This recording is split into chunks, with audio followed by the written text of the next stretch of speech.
Hi hello friends, welcome back to a channel GKM birds. இந்த வீடியோவில் நம்ம புறாக்கு எப்படி கையில் ஃபுட்டு கொடுக்கறது அப்படின்றத பற்றி தான் பார்க்க போகிறோம். நம்ம புறாவை அடிக்கடி பிடிக்கிறத கொஞ்சம் ஸ்டாப் பண்ணிக்கணும். ஏன்னா நம்ம புறாக்கு நம்ம மேலே இருக்க பயம் போனால் தான் அது நம்ம பக்கத்தில் வரும். ஸோ அதனால் நம்ம டிஸ்டர்ப் பண்ணக்கூடாது.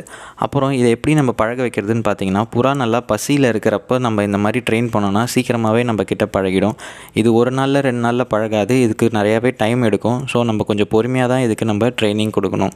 ஸோ நல்லா நம்ம கிட்ட ஓரளவுக்கு பயம் போனதுக்கப்புறம் புறா பசியில் இருக்கப்போ இந்த மாதிரி நம்ம கையை பக்கத்தில் காமிச்சோன்னா கொஞ்சம் கொஞ்சமாக வர ஆரம்பிக்கும். ஸோ நம்ம அப்படியே ட்ரெயின் பண்ணிக்க வேண்டியது தான். நம்ம டெய்லி புறாக்கு இந்த மாதிரி ட்ரைனிங் கொடுக்குறப்ப பார்த்திங்கன்னா, நம்ம எந்த பிளேஸில் ட்ரெயின் பண்ணுறோமோ டெய்லி அதே பிளேஸில் ஃபுட்டு கொடுக்க பழகுங்க. அப்போ தான் புறா பார்த்திங்கன்னா பயப்படாமல் உங்ககிட்ட பக்கத்தில் வரும். நீங்கள் ஒரு நாளைக்கு ஒரு பிளேஸில் இருந்தீங்கன்னா அது வரத்துக்கு கொஞ்சம் பயப்படும். நல்லா செட் ஆகிட்ட பிறகு நீங்கள் எங்கேருந்து கூப்பிட்டாலுமே உங்கள் புறா பறந்து வந்துடும். பட் ஸ்டார்டிங் ஸ்டேஜில் பார்த்திங்கன்னா ஒரே பிளேஸில் இருந்தே ஃபுட்டு கொடுங்க. தேங்க்ஸ் ஃபார் வாட்சிங் த வீடியோ.